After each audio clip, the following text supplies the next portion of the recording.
Hey everybody, I'm Pastor A.J. Houseman, and welcome to 10-Foot Pole, a podcast to dig deeper into aspects of the Bible that get glossed over or totally ignored in most preaching. The Bible has a lot of parts that are racy, uncomfortable, and sometimes downright horrifying. Let's talk about it. Welcome to Season 4, Episode 12. Today, our guest is Dr. Michael Chan, who currently serves as the Vice President for Mission and Inclusion at Concordia College in Moorhead, Minnesota. Dr. Chan is also an Old Testament scholar, which I feel like is not in his current job description, but I was honored to get to meet and get to know Dr. Chan on a recent trip to Greece and Turkey that we have talked about. And so I couldn't wait to bring him in to discuss some fun Old Testament things. So thank you so much for joining us for this. Thanks, AJ. I'll just say with regard to, the relevance to my position, it does feel like we live in Old Testament times, And now which of those times is going to be a different kind of question, but it feels that way to me. And some of that could be very pertinent to our conversation about our text today. I sure hope so. So we're going to talk about Genesis 45, verses 3 through 11 and 15. And if you plan to go to church, you will hear this as the first reading for Sunday, February 23rd. So I'm going to go ahead and read it, and I'm going to read the New Revised Standard Version Updated Edition, which again is not really all that different, but like to be up to date. Hey, AJ, may I just make one tiny request for this text? Could we actually read the first 3 verses? Like, could we read the entirety of 1 through 15? Would that be too disruptive? No, that would not be too disruptive at all. I actually don't understand why the lectionary chops those first verses off. They're really important. Well, and also the middle verses. I had already because I look up the middle verses to be like, why are we cutting these out? Because I usually do that work too. But happy to read the whole thing, not a problem. So we'll just read chapter 45, verses 1 to 15. Then Joseph could no longer control himself before all those who stood by him, and he cried out, "Send everyone away from me." So no one stayed with him when Joseph made himself known to his brothers. And he wept so loudly that the Egyptians heard it, and the household of Pharaoh heard it. Joseph said to his brothers, "I am Joseph. Is my father still alive?" But his brothers could not answer him, so dismayed that they were at his presence. Then Joseph said to his brothers, "Come closer to me." And they came closer. He said, "I am your brother Joseph, who you sold into Egypt. And now do not be distressed or angry with yourselves because you sold me here. For God sent me before you to preserve life. For the famine has been in this land these 2 years, and there are 5 more years in which there will be neither plowing nor harvest. God sent me before you to preserve for you a remnant on earth and to keep alive for you many survivors. So it was not you who sent me here, but God. God has made me a father to Pharaoh and lord of all his house and rulers over all the land of Egypt. Hurry and go up to my father and say to him, 'Thus says your son Joseph, God has made me lord over all Egypt. Come down to me. Do not delay. You shall settle in the land of Goshen, and you shall be near me, and you and your children and your children's children, as well as your flocks, your herds, and all that you have. I will provide for you there. Since there are 5 more years of famine to come, so that you and your households and all that you have will not come to poverty. And now your eyes and the eyes of my brother Benjamin see that it is my own mouth that speaks to you. You must tell my father how greatly I am honored in Egypt and all that you have seen. Hurry and bring my father down here." He then fell upon his brother Benjamin's neck and wept, and while Benjamin wept upon his neck. And he kissed all his brothers and wept upon them. And after that, his brothers talked with him. The word of the Lord. There it is. Well, thanks for reading the first couple of verses, though, AJ. Part of the reason I wanted to do that is I'm just on the end of writing this little blog entry on men in grief. Mm-hmm. And so I was like, we can't chop out verses about weeping men. Yeah. Which again, so that 3 and 4, the 13 and 14 that get left out, that's essentially what it is.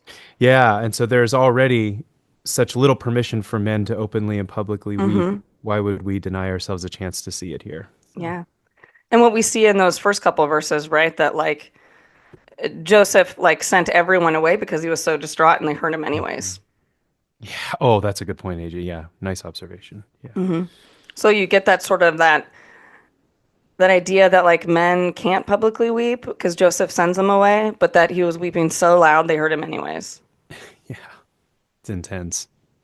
So this is sort of the wrap up, the coming to an end of Joseph's story. And I know we've talked about it before, so folks should be very familiar with, he has all these dreams. He's his father's favorite because he's, the one son from his father's favorite wife.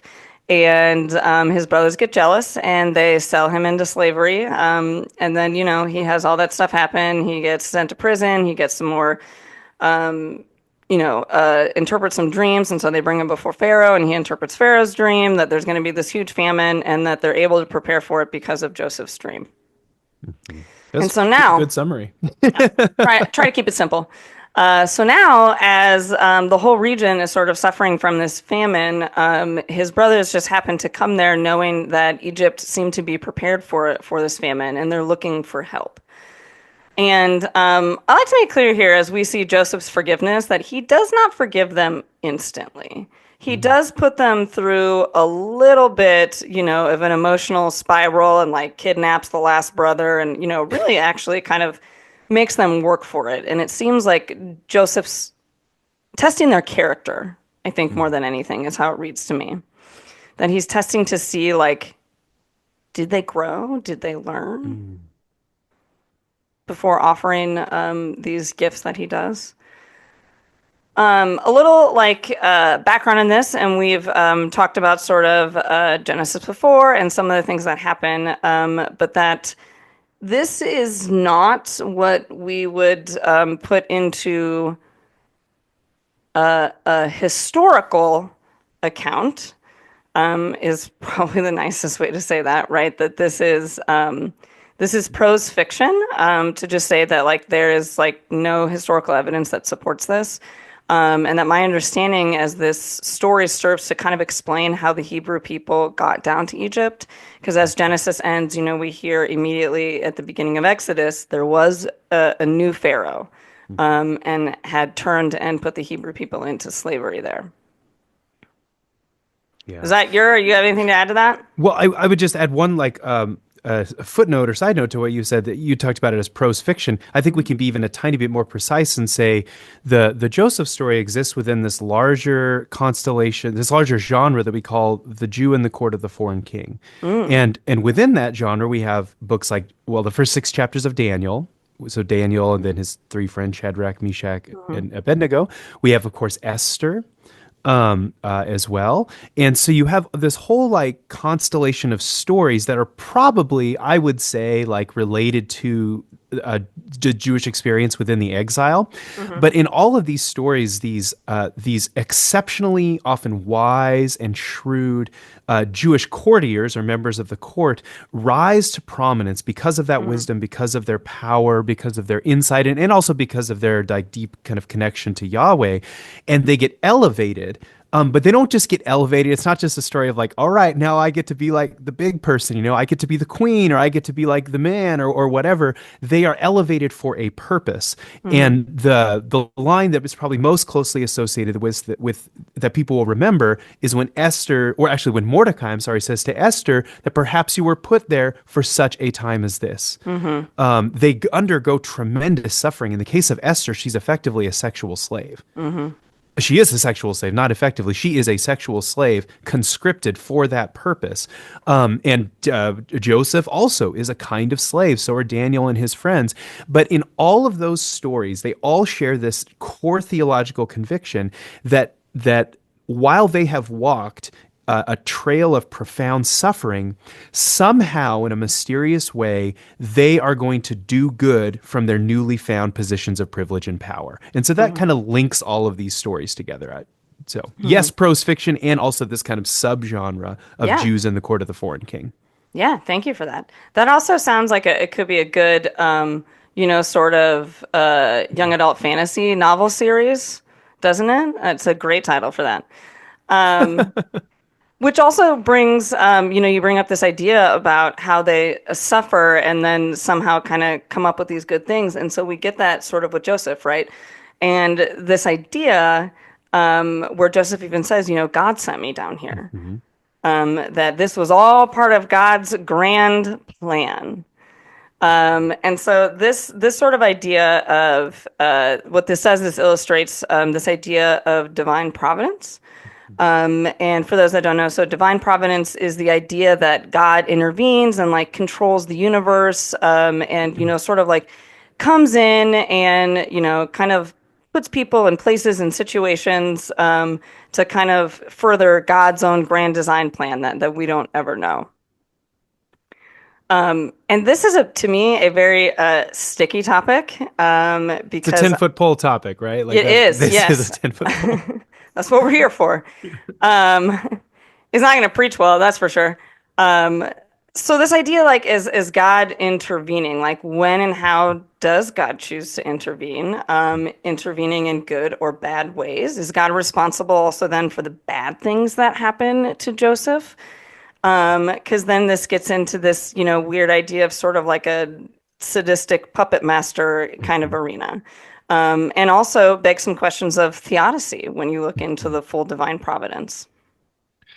Yeah, AJ, let me try and agreed. All of those are 10-foot pole questions. Absolutely. And I want to try and shift the horizon a little bit away from kind of more speculative questions about like, is God a puppet master? Not that it's an important question, but I think we can look at it slightly differently to say like, let's shift out of the world of theoretical theology and let's think about it in terms of pastoral care, Mm, and sort of the concrete realities of human life. I was thinking about it's important that Joseph comes to this conclusion on his own. mm, It is for Joseph a confession of his life. It's an insight that he comes to. Like all of us are, I think many of us. Sorry, I shouldn't have said it that way. Many of us will be familiar with like the stages of grief, like denial and yeah. anger and bargaining and depression. It ends with acceptance. But I often think that for many people who have suffered deeply, who have experienced trauma, small t, big T, all those things, often at the back end of that comes this new sense of purpose. And it's not a kind of sense of purpose that like erases the pain. What it Mm, does is it composts the pain. And it says like mm, I've been hurt in whatever ways it was in our life, all kinds of horrific ways, and it's not denying the horror, but it's saying that there can be resurrection from death, which is a core kind of hmm. Lutheran assumption. I was going to And so say, I'm like, you're getting into death and resurrection kind of theology over here. Look at Uh, that. well, and maybe this is just like my own survival mechanism, but like I just don't know how else to read a text like this, frankly, and to Yeah. sort of read it in as generous a way as possible, because I think it would read really different if like Joseph's brothers were like, "Hey, why are you whining about us? We're the ones who got you here." Yeah. God clearly sent you here. It's kind of like Job's friends, right? Like, what losers? Yeah. But Joseph comes to this on his own. He somehow, and I think this is true for many of us. We go through deep suffering in life, different kinds of hard seasons, and sometimes later on we look in the rearview mirror and say, that none of that was good. I would never wish that on anybody else. And yet somehow that suffering shaped my life and my own sense of vocation and purpose. And I'm going to say that somehow the spirit of the great mystery or God or whatever is somehow caught up in that. Hmm. That's how I read this particular chapter. Yeah, and that is a very good, generous, and Lutheran way to look at this concept. And I did read somewhere, I don't remember where, about that, like this idea of divine providence is something that you can only see in the hindsight. Mm. And definitely about how we read into that, right? Because if you're, in the middle of something or like someone else is, right? Like you could get into this really bad, everything happens for a reason, theology, right? Which is more damaging than I think helpful or Mhm. good theology. I mean, you, AJ, you're a pastor, and so, and I was a Sam, and so you and I have both done funerals and all the things that are so Hmm. hard. And this is often where this kind of nonsense theology about God kind of micromanaging the world Hmm. comes out when people sort of in weird ways try to offer comfort to the bereaving, to those who are grieving. Yeah. It's just so bad and so cringy. Cringy Hmm. doesn't even like do justice to it. Um, and again, I think it's a problem when we try to impose that kind of theology on a person who is in deep pain and suffering. Yeah, that you have to get, and I think you're right. Like, it's really important. I like you pointing out that it's really important that like Joseph comes to that like conclusion on his side of it, right? It's no one putting that upon him or saying, wow, good thing we did this to you, right? Because this is a good on the other side. Which speaking along that lines, there is a few years ago there was a like prominent evangelical white pastor that used this text and this sort of idea of divine providence to justify some horrors like American slavery Mm, as a part of God's plan. mm, ugly. Sorry, I didn't mean to interrupt you. Just No, you could, visceral reaction. yeah, as you should. I had a visceral reaction when I read that too. I was like, really? That's what people are using out of this? Maybe let me, yeah, that's disgusting. First of all, let's just like say it like, Mm-hmm. is there a way to throw up on a podcast that's like, like we don't have emojis, audio emojis. Um, uh, it is okay. It is one thing to say that that life can be worked out of death. It Mm-hmm. is another thing to say that that death was intended Yes. by anyone other than the evils of human beings, if that Yeah. makes sense. And I Yeah. think that I think Luther, I think what's beautiful about Lutheran theology, I would say also Pauline, frankly, theology, Mm. is this notion that new life can emerge out of death, but we don't have to at the same time say that God is the one dealing out that death. Human beings are more than capable enough to deal out death. We don't need a divine puppet master to do it for us. We are more than capable of doing it ourselves. Yeah. Yeah. Which is what we get right in the story of Joseph, right? Like, do you believe that God, little puppet master hands, went in there and had the brothers sell Joseph for this expressed purpose? Or is it sort of this bad thing happened and, God made lemonade out of the lemons Joseph was dealt? Yeah. Yeah. I think you're right. I think that's sort of the colloquial way, right, of talking precisely about that. And I think it's important to say too that like, gosh, what a messed up family story. Like the book That's of all Genesis Genesis is is messed all up family Genesis is like stories. messed up families. So like if your family's messed up, like my family's messed up, just go read Genesis and you'll feel better about your Yeah, life yeah. because like they're so messed up. I agree. Yeah, because I mean, this is where it gets really sticky to me, right? Like, because then you have to start to unpack what and how does God interact with God's creation, and what is where then lies this question of suffering, right? So we've talked about theodicy before on the podcast. This idea of like the big question is why does suffering happen, and where is God when this suffering happens? And so when you look at this, sort of big picture idea of like divine providence, it begs to ask that question. Mhm. It absolutely does. And let's be clear, I do not think we should let this is a Terry Fretheimism. We should not let God off the hook. And Yes. and the text do not let God off the hook. And where if you need to go no further than the book of Psalms to find where human beings are pointing their finger back at heaven all the time. In fact, Mm-hmm. it is like the predominant genre in the book of Psalms Mm-hmm. are laments and accusations against God. So the Bible does not get God off the hook, and human beings are not pleased with how this universe is being governed or whatever, Yeah. how it runs. And so we should not let the God of the Bible off the hook, and there are all kinds of problems to explore there, for sure. Well, and I'll add to that too and say, as you brought up Job, right? And this idea of, Mm. you know, do, does God actually truthfully allows the suffering of Job to happen, right? Says, okay, go for it.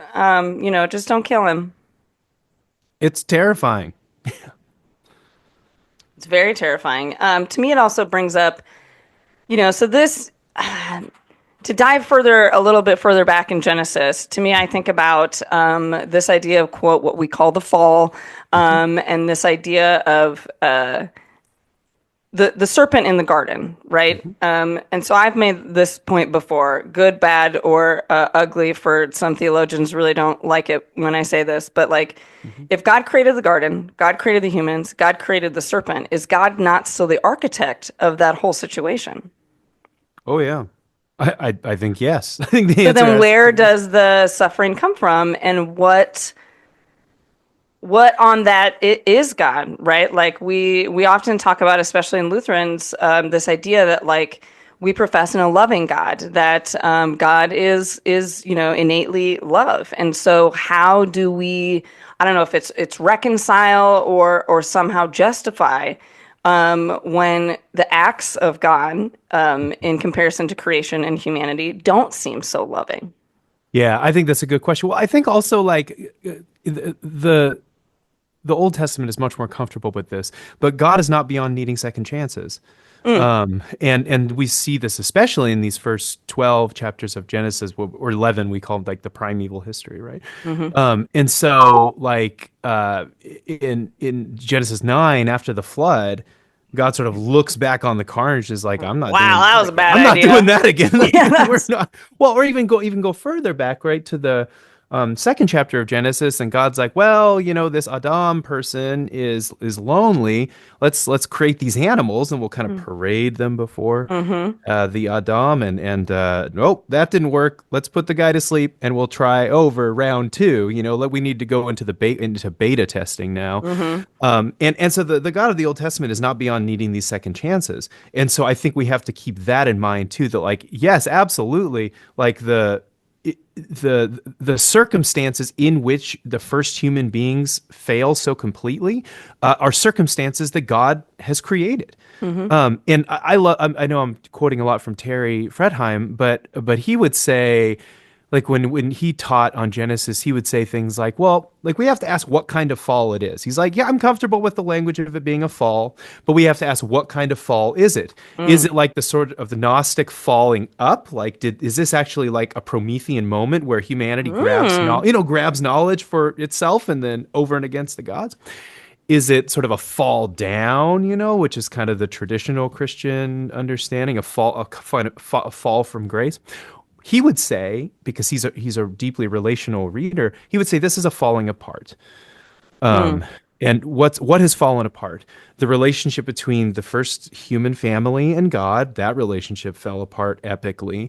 Their relationship to one another, as evidenced by their sense of shame, the fact that Mm-hmm. the man blames Eve, Adam blames Eve, the fact that their household will be marked by strife and contention. They'll have contention with the serpent. They're going to have a hard time working the ground. So even the relationship to creation has been fractured. So it's just this big falling apart. Like it's a huge tragic story, and God is part of that. Mm-hmm.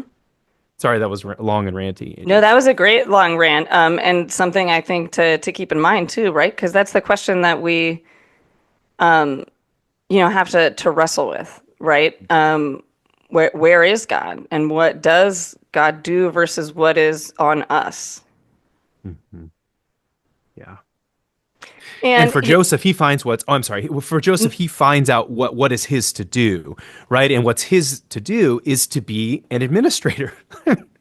That's literally what he is. Like mhm. his vocation, his calling is to be like bean counter in chief so that Egypt and the rest of the Near East can survive this famine. Mhm. So another question, and you talking about this that brings to mind, right? If God needs takes second chances or learns and grows and whatever, what does this say to us as far as like the idea of professing an omnipotent God? Yeah, well, and maybe the omniscience piece comes in here, most especially sort of all knowing, knowing the future and the past and the present and all of that, and also omnipotence as well. I think this notion of omnipotence is really a problem. I think, in fact, a lot of the omnis, like sort of the omni Tell God. me about it. Tell me more. Yeah, I think that again, I'm gonna borrow here from my beloved teacher Terry Fretheim. The God of the Old Testament, the God of the Bible, is a deeply relational, power sharing God. Hmm.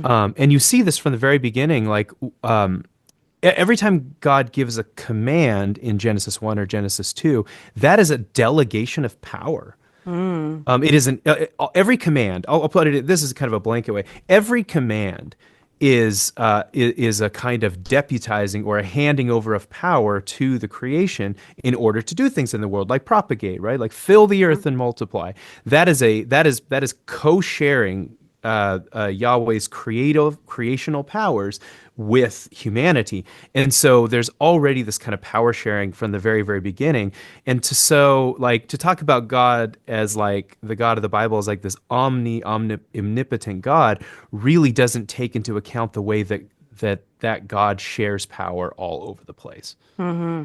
And power and responsibility and consequences, all those things linked together. Yes. Yeah, yeah, yeah. Like the responsibility and the consequences with it too, right? Because if you think about it that way, right, like so that gives this sort of like freedom idea that they freely chose to sell their brother, right? Or that they freely chose to eat the apple. Though I don't necessarily buy that because I feel like they were naive and didn't actually in any way, shape, or form understand what was happening. The test may not have been fair. We can Yes. put it Yeah, that yeah, way, yeah. right? Yep, exactly. But I mean, I think that's helpful in this idea of understanding that, like, yes, there is like divine intervention, but there's also our own agency. Like the way that Luther really liked to talk about this, or this seems to be his understanding of it, is that God is somehow at work behind masks, right? Hmm. These are the larvae day, the masks of God, and so for him, divine action is caught up in everything from the rain that waters the ground Hmm. to human beings who have agency and power, so that in some ways those things are inseparable. Hmm. And being a relational God, right? Of that power sharing, right? It gives us that agency in each and every one of these situations, and as well as how we are sort of this co-creators with God in Hmm. that concept. Yeah, I think that image of co-creation is really important, in Hmm. part because it shapes how we, in turn, as human beings, wield power too. Yeah. Like if human beings are called or created as the image of God, in according to Genesis 1 and 2, then we should in turn exercise power, accordingly, and I would say relationally, Hmm. um, in a way that sort of honors the agency, insight, brilliance of the other. Yeah. Let's shift to the present day and age because there's a lot happening, and so there are, definitely a lot of suffering that Yeah. is still happening and continues to happen in our day and age now. And where do we find God in that? And I also think, there's some people that sort of look at, our current situation, and they're like, well, obviously, this is what God wants. That this is what, God's sort of intervention looks like.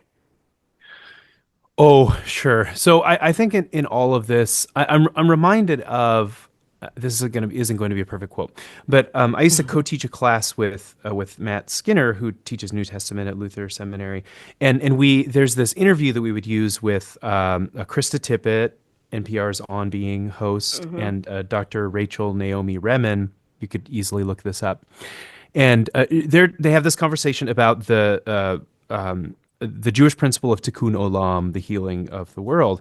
And Hmm. she has this brilliant line where she says something to the effect of like, our calling is not to like heal the world because none of us can do that. Like this world is way too far gone, and no human being, no matter what station they occupy in earth, can ever heal the world.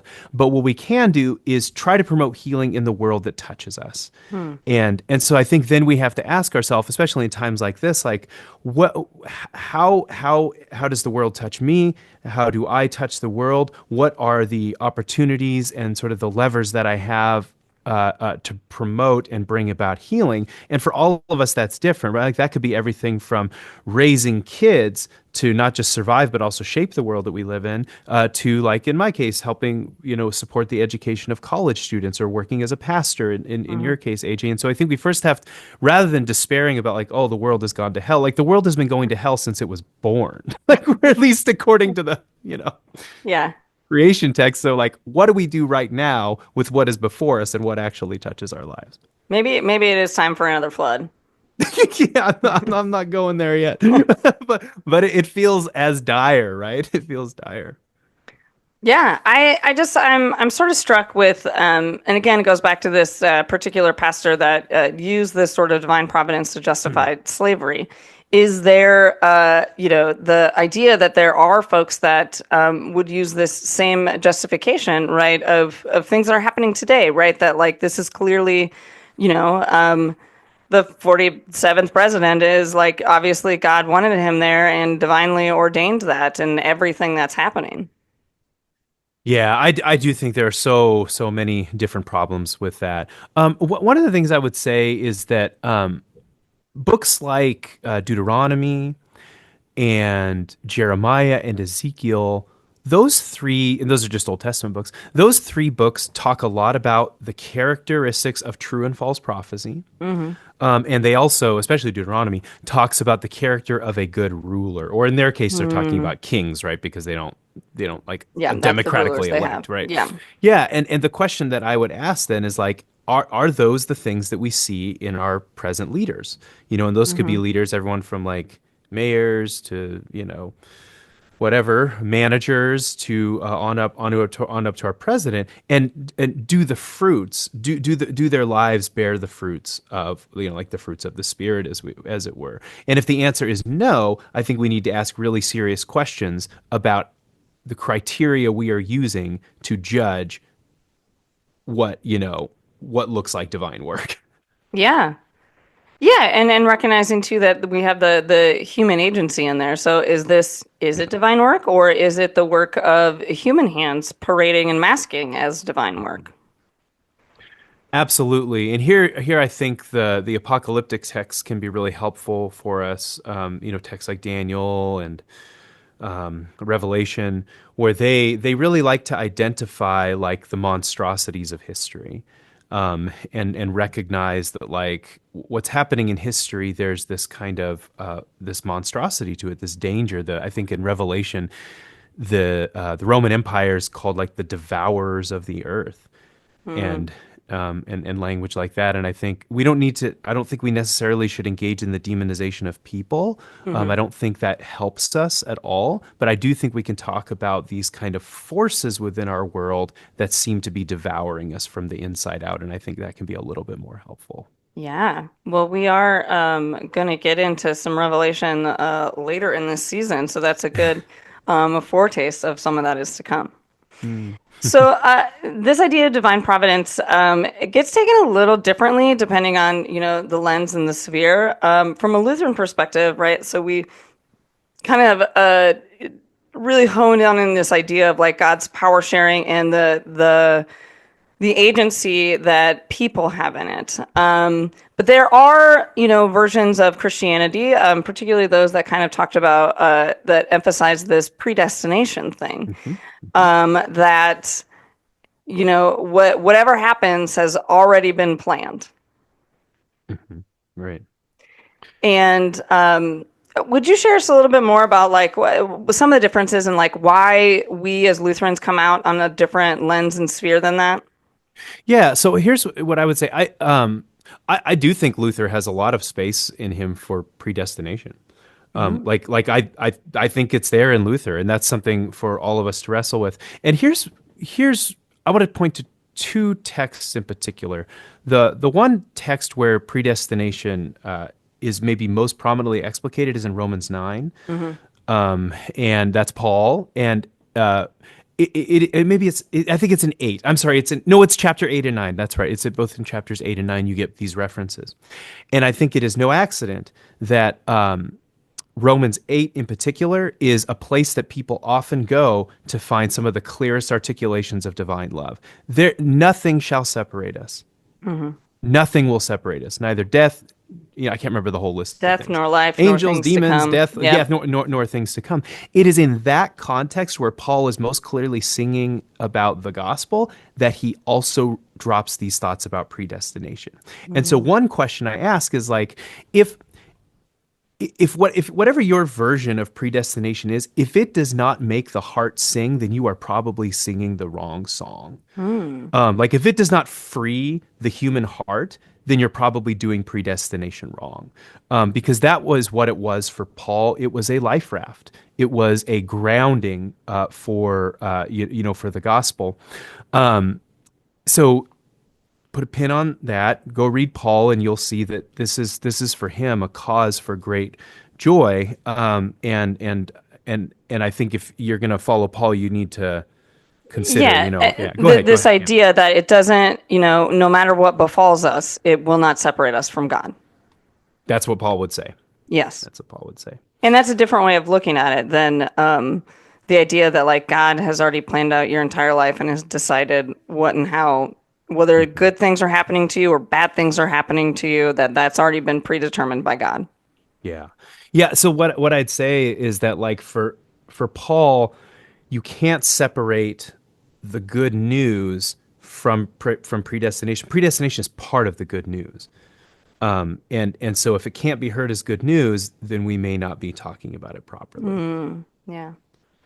Yeah. I know another place that some of it comes from is Acts 4, verse 28. For whatsoever the hand and the council determined before to be done. This idea Mm. that it has already been predetermined what's going to happen. And I need to read more into that, but Same. yeah, it just seems like that's kind of taking a little bit out of context of what's happening in Acts 4. Let's see. Yeah, I would also, before commenting on it, I would want to dig into that a little bit more myself because I don't quite remember. Let me just see. I'm just pulling this up. I can't quite remember what is happening in that text, and I don't spend a ton of time in Acts anyway. What are you talking Um, about? You just led a whole thing on Paul and his journey through Acts and all of that kind of good stuff. I know, but Paul doesn't come until much later. Just Here, for in the city, in fact, both Herod and Pontius Pilate, with the great Gentiles and the people of Israel, gathered together against your holy servant Jesus, whom you anointed, to do whatever your hand and your plan had predestined to take mm, place. mhm, And now the Lord looks at their threats and grants to your servants to speak your word with a boldness, while you stretch out your hand to heal, and signs and wonders are performed through the name of your holy servant Jesus. When mhm. they had prayed, the place in which they were gathered together was shaken, and they were all filled with the Holy Spirit and spoke the word of God with boldness. Yeah, so here again, I want thank you for finding that context for us. Mhm. Here, I want to note again the close linkage between boldness, courage, and predestination. So this is as So, they're getting released from prison. yeah, so they are as they are in the midst of their own suffering, they somehow are perceiving that God is at work in the midst first of Jesus suffering, right? They talk here Mhm. about the suffering of Jesus, and then also in their own. And so I think like for especially for people that are so accustomed to being oppressed and living under the rule of empire, like to understand that like okay, we are subject to these rulers' rule, but there is a greater rule at work in this world that Mhm. actually gives us hope, and that is in some way or another moving toward a greater good. Like that is a source of profound hope. I'd say, especially for people in exile, especially for people under oppression, because it gives them a chance to say, like, hey, what's happening now is temporary, and what will happen in the next chapter will be more hopeful. Hmm. So again, there's that linkage between like hope and this teaching around predestination. So yeah, so it's not an excuse for things to happen, but rather a sort of a reorientation to remember to always place your hope in God. I'd say that I think I'd reframe it in just slightly to say this that for the biblical authors, God's presence and work are always interwoven within history in some way, and I think that is often mysterious how it is at work, how they imagine God at work within history, but that it is always moving in some way toward hope, even Hmm. in moments of deep darkness. And so I don't think they're always prepared to lay out to say like God is a puppet master, but I do think they're often prepared to say like God is interwoven in all of this. We Hmm. don't always know how, but somehow it is moving toward hope and goodness. You have to be okay with that mystery. In fact, what Luther would say is that we should avoid the dangers of speculation. Ooh. A lot of this comes up in his some of his lectures on Genesis, which are really remarkable. He lectured in the latter part of his life, I think starting in the 1540s, started lecturing on Genesis, and he has some really interesting comments in those first few chapters around the dangers of speculation, Hmm. how people should be careful not to speculate beyond what sort of reason, insight, and scripture permits. And this is, I think, one of those areas where we have to allow mystery to prevail over Yeah. certainty. This is where one of like my core sort of Lutheran theologies that informs me is that it's okay to say I don't know. I would say it is necessary to say, I Yeah. don't know. Yeah, in some cases, in some cases. Yeah, I because there's just a lot that happens, and then again, so if you're, from a pastoral perspective, if you're working with someone who is in the midst of suffering, and they ask you that deep, hard question, you're like, why is this happening? To be able to say, I don't know, right? That there are words of comfort that we can say, right? Again, that you will never be separated from God, that you are not abandoned. But as far as like, why are these things happening, or this, like, why do bad things happen? We don't know. Well, and I think yeah, you're absolutely right, AJ. And I think what we can also say is like when you ask, why is this happening? Where are you? Why are you not showing up for me today the way you showed up in the book of Exodus? Yeah. That is not a modern question. That's not a you question. That is a biblical question. Mm. And that's when we again turn to, the Psalms of like, where are you? The Psalms of lament. Where are you? Why are you Yeah. not answering? Why are you silent? These Hmm. are biblical questions that we're not just thinking about in the modern era. Well, and also at least I find some comfort in that of knowing that there, is this great history of people that have had the same frustrations with our God, right? And understanding that, like, the Psalms are very much like the humans writing to God or about God and, expressing these kind of laments, or joys, right? Like it's both, but just sort of it's our human way of like how we can define and understand to the best of our abilities what's happening in our relationship with God, Yeah. Yeah. for better or worse, and what that looks like. That for me, I guess, finding the good news, right? That the idea that like I don't subscribe to like this idea of God being a divine puppet master, but that even through the most difficult moments of Joseph's life, God was still there with him and still showed up and showed him love amidst all of it. Yeah, and somehow was able to, I don't know, life was somehow able to emerge out of that deeply tragic and evil situation. Hmm. And maybe that's where we find God in the midst of these difficult questions, right? Um, Bad things happen, Yeah, not as the one but put not oh, yeah, I'm but sorry, like AJ, I'm I was sorry. gonna say, but um, where are the life-giving pieces in it? Hmm. And I don't know, like depending on where you're at in any situation, it may be hard to see them. And again, is hindsight's always different Hmm. than when you're in the midst of suffering. Indeed. Yeah, that is indeed true. What were you gonna say? No, I was just going to say maybe it's better to think about those stories as God is not in the one sort of pushing the buttons, but the one walking with, Yeah. accompanying with through, Joseph's deep dive down into prison. I mean, his story really is a kind of story of death and resurrection, like Hmm. almost literally. Like his father thinks he's dead. Like his Yeah. brothers want him to think he's dead, but he actually is not. Yeah.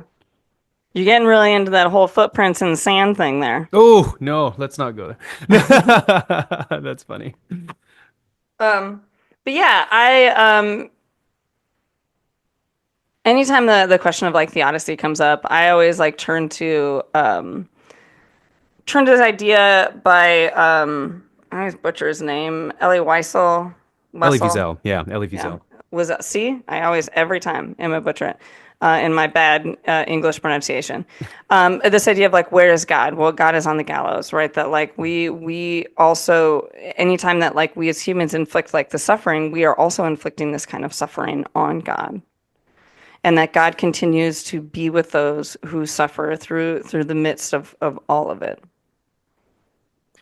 Yeah, I mean, it makes me think about, sort of the Gospel of Mark, right, in the crucifixion scene where, that I think is a Roman centurion, right, says, surely this man is the Son of God, right, as Jesus dies, and somehow he perceives there's a kind of revelation that happens in the midst of Jesus being, executed by the Roman Empire. Somehow he glimpses the sacred in the death of this first century Jewish man. And how weird is that?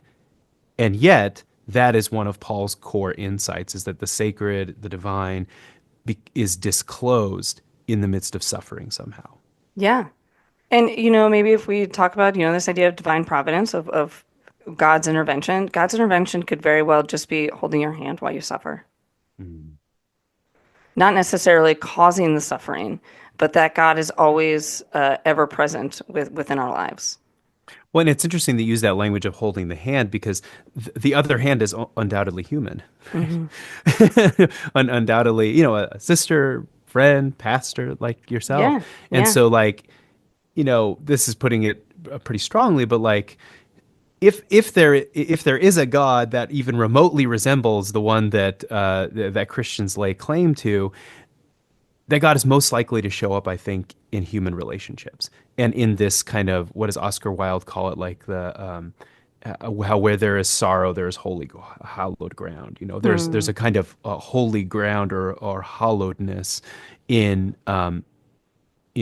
suffering and in grief and in sorrow. It's in his work From Prison, De Profundis. Okay. He has this interesting line on sorrow and holiness. You brought to mind is sort of like the ELCA tagline, God's work, our hands. Yeah. That this is that is one of the ways that God interacts through humanity is through each other. Yeah. Well, thank you so much, Dr. Chen, for diving into this very nice, difficult conversation with us this morning. We appreciate your insights and what you had to share, and definitely gave us some more things to research, which is always fun.